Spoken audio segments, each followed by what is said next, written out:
Welcome to How to Work on Acting at Home, Part 3, Monologues.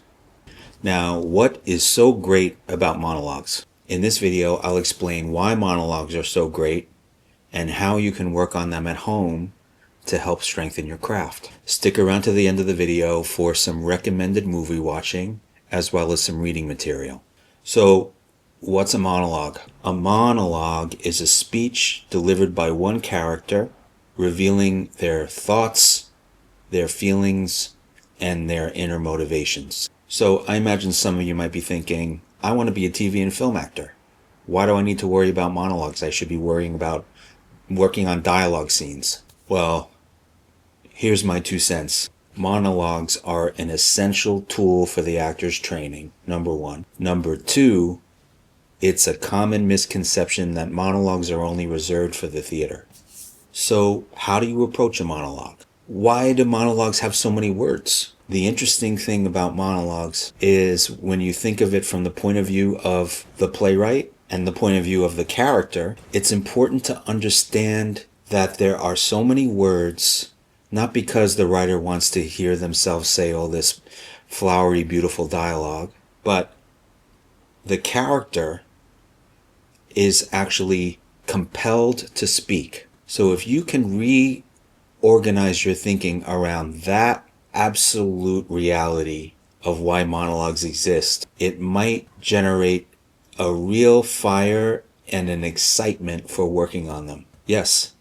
So the character is compelled to say everything that they're saying in the monologue. There is a deep need and a sense of urgency that propels them. So taking a look at the given circumstances of what's going on for the character is the first step in how you would approach a monologue and begin to study it. The other important thing to keep in mind as you approach a monologue is because there are so many words, it's easy to get stuck in the trap of acting the words. It's important to ask yourself, what is my character doing with these words? The other important aspect of how you approach a monologue is taking into consideration that the monologue has an arc.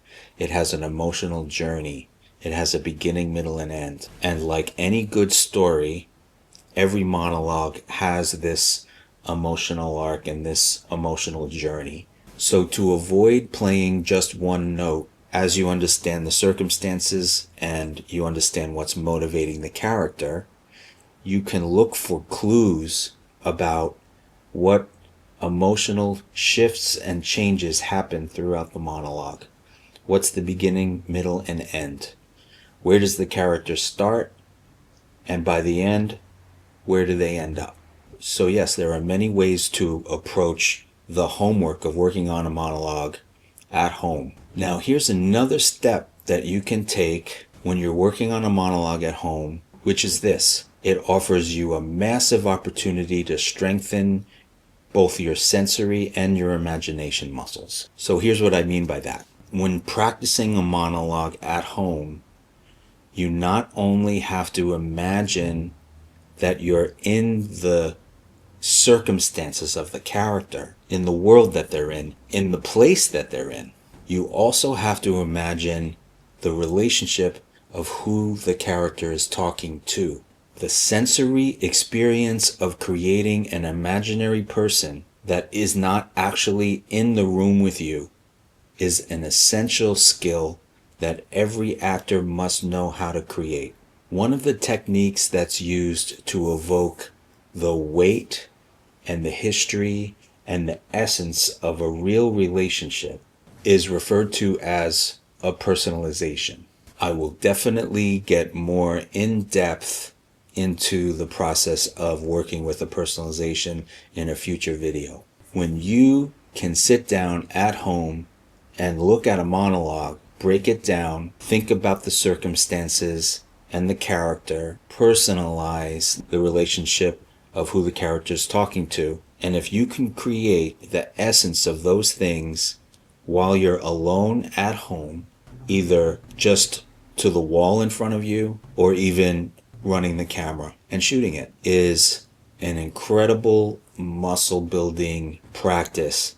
And believe me, it's really difficult to be able to do this by yourself. But setting aside the time to practice monologues on whatever level, just reading them out loud, even with the page, not just memorizing the words, but just reading it and connecting to what comes up in your imagination and feeling your instinct for what impulses come up and what it makes you feel, and writing notes about it. And then going, oh, what does this remind me of in my life? And making a note of it and thinking about how you might connect to this character. These are all of the muscles that need to be worked in whatever way we can work them. And when you have the space and the time at home, it's invaluable for your artist. Now, I have one particular film that I'd like to mention because it shows an important example of how monologues are used in films. It's not the only example, but it's one of my favorites. It's one of the best screenplays ever written. It's from a movie from 1976. It's called Network. The screenplay is by Paddy Chayefsky, who was also an incredible playwright, and it was directed by Sidney Lumet. There are multitudes of monologues in this film. Not only are there a multitude of monologues, but many of the monologues led to the actors performing them to earn Oscar nominations and actually win Academy Awards as well. Faye Dunaway won an Academy Award for Best Actress. Peter Finch won an Academy Award for Best Actor. And Beatrice Straight won an Academy Award for Best Supporting Actress. And she was only on film for 5 minutes. It's a great example of an incredible screenplay with incredible monologues, hilarious and earth-shattering and just filled with some of the most wonderful stuff that actors love to work on. What I'd like to talk about in terms of reading material is for monologues. Many monologues are from a larger piece of work. In other words, many monologues are from plays.